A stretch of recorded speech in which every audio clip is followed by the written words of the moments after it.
2025లో school notification సంబంధించి last notification అనమాట. ఇది ఓన్లీ బాలికలకు మాత్రమే, అంటే ఓన్లీ లేడీస్ మాత్రమే అప్లై చేసుకోవడానికి అవుద్ది, బాయ్స్కి అయితే అవ్వదండి. ఇది కస్తూర్బా గాంధీ బాలికా విద్యాలయం అనమాట. ఇది మీ అందరికీ తెలుసు. అయితే ఇప్పుడు ప్రజెంట్ ఒకేసారి 6th క్లాస్కి, అలాగే 7th, 8th, 9th, 10th క్లాస్కి కూడా అప్లై అయితే చేసుకోవచ్చు. అలాగే జూనియర్ ఇంటర్మీడియట్, సీనియర్ ఇంటర్మీడియట్ కి కూడా అప్లై చేసుకోవచ్చు అనమాట. ఇవన్నిటికీ కూడా ఏప్రిల్ 11వ తారీఖు లాస్ట్ డేట్ అనమాట. తర్వాత మీకు పొడిగించే అవకాశం అయితే ఉండదు. అయితే ఇక్కడ 6వ తరగతి అని చెప్పేసి ఇచ్చారు కదా, ఈ 6వ తరగతి రెగ్యులర్ సీట్స్ అయితే ఉంటాయి. అంటే స్టార్టింగ్ 6th క్లాస్ లో అయితే జాయిన్ అవుతారు అనమాట. ఈ కస్తూర్బా గాంధీలో ఎక్కువగా సీట్స్ అయితే ఉంటాయి. ఇందులో మీరు SC, ST వారు కానీ, BC వారు కానీ అందరూ కూడా అప్లై అయితే చేసుకోవచ్చు. అలాగే ఇక్కడ 7th, 8th, 9th, 10th అని ఇచ్చారు. ఇవి బ్యాక్లాగ్ సీట్స్ అని చెప్పేసి మనం అయితే అనుకోవచ్చు. ఎందుకంటే ప్రీవియస్ గా చాలా మంది చదువుతూ ఉంటారు కదా, అందులో ఎవరైనా మానేస్తే కనుక ఆ సీట్లు ఖాళీ అయ్యాయి అనుకోండి, అప్పుడు మీకు ఇందులో అయితే భర్తీ అవుతాయి. అంటే ఇప్పుడు పెట్టుకున్న అప్లికేషన్స్ అయితే చేస్తారు, జాయిన్ చేస్తారు, అందులో ఖాళీ ఉంటే మాత్రమే. అయితే ఇక్కడ మేజర్ గా మీరు చేసే తప్పులు నేను చెప్తాను. ఎందుకంటే గత 4 సంవత్సరాల నుంచి కూడా మనం ఈ స్కూల్ నోటిఫికేషన్స్ అనేది మన ఛానల్లో చేస్తూ ఉన్నాం. ఎక్కువగా చేస్తూ ఉన్న తప్పు ఏంటంటే, మామూలుగా ఇక్కడ ఏదైనా రిజిస్ట్రేషన్ చేసినప్పుడు, ఇప్పుడు ప్రెసెంట్ నేను 6th క్లాస్ కి రిజిస్ట్రేషన్ చేస్తున్నాను అనుకోండి, అప్లికేషన్ ఫామ్ అని చెప్పేసి ఉంటుంది. దీని మీద క్లిక్ చేశారనుకోండి, ఇక్కడ ఆధార్ నెంబర్, అంటే స్టూడెంట్ తాలూకు Aadhaar number, date of birth అడుగుతుంది. ఇది ఇచ్చి జస్ట్ సైన్ ఇన్ అని చెప్పేసి క్లిక్ చేశారనుకోండి, క్యాప్షన్ ఎంటర్ చేసి, మీ ఆధార్ కార్డు అనేది రిజిస్టర్ అయిపోతుంది. మళ్ళీ మీరు ఇంకొక దానికి మీరు అయితే అప్లై చేసుకోలేరు. అయితే ఇక్కడ చాలా మంది 6th క్లాస్కి అప్లై చేయబోయి 7th క్లాస్కి అప్లై చేయబోయి ఇంటర్మీడియట్ కి ఈ విధంగా క్లిక్ చేసి ఆధార్ నెంబర్ ఎంటర్ చేసి లాగిన్ అయిపోతున్నారు అనమాట. దాని తర్వాత ఏమవుతుంది, రిజిస్టర్ అయిపోయిన తర్వాత ఆధార్ కార్డు మళ్ళీ వీళ్ళు రాంగ్ పెట్టేసాం అని చెప్పేసి మళ్ళీ బ్యాక్ వచ్చి 6th క్లాస్కి అప్లై చేద్దాం అనుకుంటే ఆధార్ కార్డు ఆల్రెడీ రిజిస్టర్ అని చెప్పేసి చూపిస్తుంది. కాబట్టి బీ కేర్ఫుల్ అండి, చాలా జాగ్రత్తగా అయితే అప్లై చేయాలి. ఎందుకంటే ఒక్కసారి ఆధార్ కార్డు రిజిస్టర్ అయిపోతే కనుక మనం ఏం చేయలేము. మీరు అలాంటి తప్పు ఏమన్నా చేస్తే కనుక గూగుల్లో సెర్చ్ చేసి ఏమన్నా హెల్ప్ లైన్ నెంబర్స్ ఉన్నాయేమో ఒకసారి కనుక్కొని, అంటే దానికి మీరు కాల్ చేసి ఒకసారి అడగండి. లేదంటే మీ దగ్గరలో ఉన్న KGBV స్కూల్కి వెళ్ళి అక్కడైతే మీ అప్లికేషన్ డిలీట్ చేసుకునే అవకాశం అయితే ఉంటుంది. మళ్ళీ మీరు వచ్చి ఫ్రెష్గా అయితే అప్లై చేసుకోవచ్చు. మేజర్ ప్రాబ్లం ఇదే అనమాట, బాగా తప్పులు అయితే చేస్తూ ఉన్నారు. కాబట్టి చాలా జాగ్రత్తగా చూసి అప్లై చేయండి. ఈ రోజు మీకు నేను 6th క్లాస్కి అయితే అప్లై చేసి చూపిస్తాను. వీడియోకి వెళ్ళే ముందు మన టెలిగ్రామ్ డీల్ ఛానల్లో ఎంతమంది యాక్టివ్గా ఉంటున్నారు. ఇప్పుడు సేల్ అయితే నడుస్తూ ఉంది ఫ్లిప్కార్ట్లోని, మంచి మంచి ఆఫర్స్. ఇప్పుడు ఈ ఇంటర్నెట్కి సంబంధించిన పరికరాలు అయితే ఉంటాయి కదా, వస్తువులు, ఈ ల్యాప్టాప్ అని, ప్రింటర్స్ అని, తర్వాత బయోమెట్రిక్ డివైజ్లు అని, లామినేషన్ మిషన్స్ అని, వీటిలన్నిటి మీద కూడా మంచి భారీ డిస్కౌంట్తో వస్తూ ఉన్నాయి. వస్తూ పోతూ ఉంటాయి, ఇది ఎంతసేపు ఉండవు. కాబట్టి ఛానల్లో మాత్రం యాక్టివ్గా ఉండండి. మనకి ఏదైనా ప్రోడక్ట్ కావాలనుకున్నప్పుడు ఇలాంటి సేల్లో మాత్రమే తీసుకోవాలి. ఎందుకంటే డిస్కౌంట్లో వస్తాయి మనకు చాలా తక్కువగా. రెగ్యులర్ ప్రైస్ అయితే చాలా ఎక్కువ ఉంటుంది. అప్పుడు మనం అయితే కొనలేము, అన్ని డబ్బులు పెట్టి కొనలేము అనమాట. కాబట్టి ఛానల్లో మాత్రం యాక్టివ్గా ఉండండి. ఈ వీడియో కింద డిస్క్రిప్షన్లో లింక్ ఉంటుంది. అలాగే ప్రీవియస్ సంవత్సరంలో కూడా ఆధార్ కార్డు ఇచ్చి చాలా మంది రిజిస్టర్ అయిపోయారు. అలాంటి వాళ్ళకి కూడా ఇప్పుడు ఆధార్ కార్డు ఆల్రెడీ రిజిస్టర్ అని చెప్పేసి చూపిస్తుంది. అలాంటి వాళ్ళకి మనం ఏం చేయలేము. దగ్గరలో ఉన్న KGBV స్కూల్కి అయితే అక్కడికి వెళ్ళి చెప్పండి, అప్లికేషన్ డిలీట్ చేసే అవకాశం అయితే ఉంటుంది. ఓకేనా? అయితే నేను ఈరోజు 6th క్లాస్కి అప్లై చేస్తున్నాను కాబట్టి ఫస్ట్ మనం ఏదైనా అప్లై చేయాలి అనుకుంటే ఇక్కడ అప్లికేషన్ ఫామ్ అని చెప్పేస్తుంది కదా, 6th క్లాస్ క్యాండిడేట్ లాగిన్ అని చెప్పేసి, దీని మీద మీరు క్లిక్ చేసుకోవాల్సి ఉంటుంది. దీనికి ఎటువంటి ఫీజు ఉండదు, ఎటువంటి ఎగ్జామ్ కూడా ఉండదు, అలాగే ఇంటర్వ్యూ కూడా అలాంటివి ఏమి కండక్ట్ చేయరనమాట. ఆటోమేటిక్గా వాళ్ళు ఏంటంటే ఈ సీట్స్ అనేది సెలెక్ట్ చేసి మళ్ళీ ఇదే వెబ్సైట్లో పెడతారు. అలాగే స్కూల్లో కూడా ఎవరెవరికి సీట్స్ వచ్చాయి అనేది కూడా వాళ్ళు ఒక నోటీస్ బోర్డులో అంటిస్తారు. అది మాత్రం జాగ్రత్తగా చూసుకోండి. ఎందుకంటే ఈ వెబ్సైట్లో గత సంవత్సరం కూడా పెట్టలేదు. ప్రతి స్కూల్లోనూ కూడా ఆ నోటిఫికేషన్ బోర్డులో అంటించారు ఎవరెవరికి సీట్స్ వచ్చాయి అనేది. అందుకే మీరు ఈ లాస్ట్ డేట్ అయిపోయిన తర్వాత ఒక 2 రోజులు 3 రోజులు ఆగి అప్పుడు స్కూల్కి వెళ్ళండి.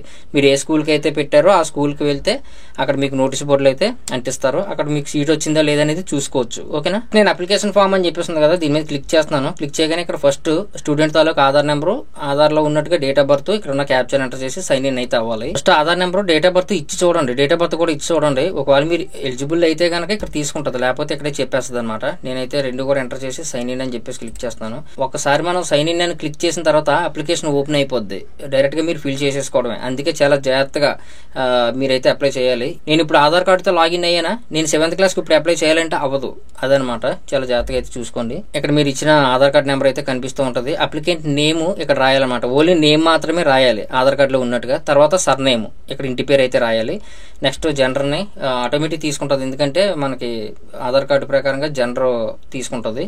తర్వాత ఇక్కడ డేట్ ఆఫ్ బర్త్ వస్తుంది. నెక్స్ట్ మొబైల్ నెంబర్, ఫాదర్ లేక మదర్ది అయితే అవ్వచ్చు.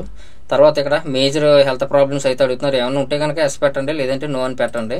తర్వాత ఇక్కడ permanent address with pin code, ఫుల్గా అడ్రస్ అనేది రాసి పిన్ కోడ్తో సహా మీరు ఇక్కడ ఎంటర్ చేయాలి. తర్వాత ఇక్కడ ఓఎస్సీ క్యాండిడేట్ అని చెప్పేసి అడుగుతున్నారు. ఇక్కడ ఓఎస్సీ అని చెప్పేసి పెట్టారు అనుకోండి, అవుట్ ఆఫ్ స్కూల్ అయితే కనుక ఇందులో అప్లై చేయడానికి అవ్వదు. ఇక్కడ ఎన్ఓఎస్సి అని చెప్పేసింది కదా, ఇదే మాత్రమే మీరు పెట్టుకోవాలి.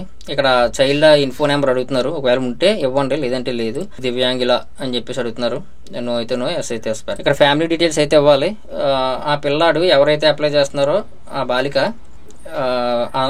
అనాథ అని చెప్పేసి, తల్లిదండ్రులు లేరా అని చెప్పేసి అడుగుతున్నారు. ఇక్కడ ఒకవేళ ఇద్దరు కనుక ఉంటే నాట్ అప్లికేబుల్ పెట్టండి, లేదు ఆర్పన్ అయితే ఇద్దరు లేకపోతే ఆర్పణ పెట్టండి. సెమీ ఆర్పణ అంటే ఎవరో ఒకరు లేకపోతే, తల్లి లేక తండ్రి ఎవరైనా లేకపోతే సెమీ ఆర్పణ అయితే పెట్టండి. ఇక్కడ నాట్ అప్లికేబుల్ అనే పెడుతున్నాను నేను. ఇక్కడ ఫాదర్ నేమ్ అయితే ఫుల్ గా రాయాలి, యాజ్ పర్ ఆధార్ అయితే రాయండి. నెక్స్ట్ ఫాదర్ తాలూకా ఆధార్ నెంబర్ అయితే ఇవ్వాలి. నెక్స్ట్ మదర్ నేమ్ రాయాలి, మదర్ తాలూకా ఆధార్ నెంబర్ అయితే ఇవ్వాలి. ఇక్కడ పేరెంట్ తాలూకా ఆక్యుపేషన్ అయితే అడుగుతున్నారు. మీరు వ్యవసాయం అయితే కనుక ఫార్మర్ అని చెప్పేసి రాయండి, లేదంటే అగ్రికల్చర్ కానీ ఇలాంటివి ఏం రాసినా పర్లేదు. కూలీ అయితే కనుక కల్టివేటర్ అలాంటివి ఉంటాయి కదా, రాయండి. యాన్యువల్ ఇన్కమ్ 1,00,000 రూపాయల కంటే తక్కువ అయితే వేయండి. అంటే మనకి ఇన్కమ్ సర్టిఫికేట్లో కానీ రేషన్ కార్డులు కూడా ఉంటుంది. మినిమం 60,000 70,000 అలా అయితే ఉంటుంది కదా, వేయండి. నెక్స్ట్ రేషన్ కార్డు నెంబర్ అయితే ఎంటర్ చేయండి. నెక్స్ట్ మీ సేవ ఇన్కమ్ క్యాస్ట్ సర్టిఫికేట్ నెంబర్ ఉంటే ఇవ్వండి, లేదంటే అవసరం లేదు. స్టార్స్ ఉన్నాయన్నీ కూడా కంపల్సరీగా ఫిల్ చేయవలసి ఉంటుంది. ఇక్కడ రిజర్వేషన్ కేటగిరీ అని చెప్పేసి అడుగుతున్నారు కదా, అన్ని కులాల వారు కూడా అప్లై అయితే చేసుకోవచ్చు. బీసీఏ బీసీడీ అన్నీ ఉన్నాయి, ఓకేనా, నేను పెట్టేసేయండి. నెక్స్ట్ సబ్ క్యాస్ట్ కూడా మీరు ఇందులో అప్లై చేసి సెలెక్ట్ చేసుకోవాల్సి ఉంటుంది. నెక్స్ట్ రీజియన్ కూడా హిందూ ఏదైతే అది, క్రిస్టియన్స్ తర్వాత ఇవన్నీ చాలా ఇచ్చారు, ఇవన్నీ పెట్టి కొద్ది కిందకు వస్తే address for communication, me district ఏంటి, తర్వాత మండలం ఏంటి, విలేజ్, డోర్ నెంబరు, స్ట్రీట్, ఆ స్ట్రీట్ పేరు, తర్వాత పిన్ కోడ్ కూడా ఎంటర్ చేయాలి. కొద్ది కిందకు వచ్చారనుకోండి స్టడీ పర్టికులర్స్ 2023, 24, 25 సంవత్సరం, అంటే 5th క్లాస్ 6th క్లాస్ ఎక్కడెక్కడ చదివారు, ఏ మీడియం చదివారు, అలాగే మీకు ఏ జిల్లాలో చదివారు, ఇవన్నీ కూడా అడుగుతున్నారు అనమాట. నెక్స్ట్ ఇది చదివిన స్కూల్ ఏంటి, గవర్నమెంటా లేదంటే గవర్నమెంట్ రికగ్నైజ్డా, ఇవన్నీ కూడా అడుగుతున్నారు, సెలెక్ట్ చేసుకోండి. తర్వాత ఆ స్కూల్ తాలూకు, అంటే వీళ్ళు చదివిన 4th 5th స్కూలు రూరల్ ఏరియాకి వస్తుందా అర్బన్ ఏరియాకి వస్తుందా, అది కూడా సెలెక్ట్ చేసుకోండి. ఇక్కడ స్కూల్ అప్లైయింగ్ ఫర్ అని చెప్పేసి అడుగుతున్నారు, మీరు ఏ స్కూల్కి అప్లై చేస్తున్నారు. ఒకవేళ మెరిట్ లిస్ట్లో సెలెక్ట్ అయ్యారనుకోండి, మీకు ఏ మండలంలో కావాలి, ఏ జిల్లాలో కావాలని చెప్పేసి అడుగుతున్నారు, ఇందులోని మీరైతే సెలెక్ట్ చేసుకోవచ్చు. తర్వాత స్కూల్ ప్రిఫరెన్స్, మీరు ఇక్కడ సెలెక్ట్ చేసుకున్న మండలం ప్రకారంగా, డిస్ట్రిక్ట్ ప్రకారంగా ఇక్కడ మీకు స్కూల్స్ అన్నీ ఓపెన్ అవుతాయి అనమాట. మీకు ఎందులో కావాలనేది ఫస్ట్ ప్రిఫరెన్స్, సెకండ్, థర్డ్ 3 కూడా ఇచ్చుకోవచ్చు అనమాట. ఒకవేళ సీట్ వస్తే కనుక ఫస్ట్ ఇందులో అయితే ఇస్తారు.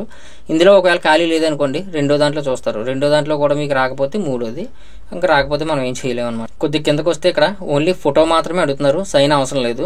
ఇది మీకు 50 KB లోపల ఉండాలి. 3.5 4.5 mm మీరు సెంటీమీటర్లో క్రాప్ చేసుకుని ఇక్కడైతే అప్లోడ్ చేసేయండి. లాస్ట్లో ఇంకేముండదు, ఆ యాక్సెప్ట్ మీద క్లిక్ చేసి జస్ట్ ప్రీవ్యూ అని చెప్పేసి క్లిక్ చేస్తారు. ప్రీవ్యూ అని చెప్పేసి క్లిక్ చేయగానే మీకు అప్లికేషన్ ఈ విధంగా ఓపెన్ అవుతుంది అనమాట. మొత్తం ఒకసారి మళ్ళీ సబ్మిట్ చేస్తే కనుక ఎడిట్ అవ్వదు, ఇక్కడే జాగ్రత్త చూసుకొని ఒకవేళ ఎడిట్ చేసుకోవాలనుకుంటే క్యాన్సిల్ కొట్టి ఎడిట్ అయితే చేసుకోవచ్చు. వన్స్ ఒకసారి మీరు సబ్మిట్ చేస్తే మాత్రం ఇంకా లైఫ్లో కూడా మీరు మార్చలేరు ఈ అప్లికేషన్, ఓకేనా. ఒకవేళ మార్చాలి అనుకుంటే దగ్గరలో ఉన్న స్కూల్కి వెళ్ళి, కేజీబీవీ స్కూల్కి వెళ్ళి అక్కడైతే మీరు చేంజ్ చేసుకోవచ్చు.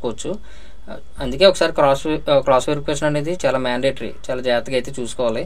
బట్ ఇక్కడ మీరు సబ్మిట్ అని చెప్పేసి క్లిక్ చేశారనుకోండి, ఆర్ యూ ష్యూర్ సబ్మిట్ చేయమంటారా, ఎస్ అని చెప్పేసి క్లిక్ చేస్తే ఇక్కడ సబ్మిటెడ్ సక్సెస్ఫుల్ అని చెప్పేసి వస్తుంది. ఓకే చేయండి. ఓకే చేయగానే మీకు ఫస్ట్గా అయితే వచ్చేస్తుంది అనమాట. ఇప్పుడు మీరు అప్లికేషన్ ప్రింట్ అయితే తీసుకోవాలి కదా, ఇక్కడ ప్రింట్ ఫిల్డ్ అప్లికేషన్ అని చెప్పేసి ఉంటుంది. దీని మీద క్లిక్ చేసుకొని ఏదైతే ఆధార్ నెంబర్ ఇచ్చారో అది, డేట్ ఆఫ్ బర్త్ ఎంటర్ చేసి జస్ట్ సైన్ ఇన్ అని చెప్పేసి క్లిక్ చేయండి. మీకు అప్లికేషన్ ప్రింట్ అయితే వస్తుంది, డైరెక్ట్గా ప్రింట్ అయితే తీసేసుకోవచ్చు. సేమ్ ఇవన్నిటికీ కూడా ఈ ప్రాసెస్ అయితే మాత్రం ఒకేలా ఉంటుంది అనమాట. మొత్తం అన్ని కూడా జాగ్రత్తగా చూసి అప్లై అయితే చేసుకోండి. ఇప్పుడు నేను 6th క్లాస్కి అప్లై చేశానా, ఇదే 7th క్లాస్కి ఒకవేళ మర్చిపోయి నేను అప్లికేషన్ పెట్టేసి దీనికి మనం అప్లై చేద్దామంటే సేమ్ ఆధార్ నెంబర్ ఇచ్చి కొడితే కనుక అవ్వదనమాట. నేను జస్ట్ క్లిక్ చేశానండి, క్లిక్ చేస్తే ఇక్కడ చూడండి UID already existed 6th class, అంటే 6th క్లాస్కి ఆల్రెడీ రిజిస్టర్ అయిపోయి ఉంది అని చెప్పేసి చూపిస్తుంది అనమాట. కాబట్టి చాలా జాగ్రత్తగా అయితే అప్లై చేయండి, ఓకే. ఇది ఇంకా మనకి ఏప్రిల్ 11వ తారీఖు వరకు లాస్ట్ డేట్ అయితే ఉందన్నమాట. ఇవన్నిటికీ కూడా సేమ్ లాస్ట్ డేట్ అయితే ఇచ్చారు. ఎవరైనా ఉంటే కనుక అప్లై అయితే చేసుకోండి, ఓకేనా. వీడియో మీద ఇంకా ఏమైనా డౌట్స్ ఉంటే కనుక కింద కామెంట్ సెక్షన్లో అయితే మెన్షన్ చేయండి. వీడియోని వస్తే ఖచ్చితంగా లైక్ చేయండి, అలాగే మన ఛానల్ మాత్రం సబ్స్క్రైబ్ చేసుకోవడం మర్చిపోవద్దు.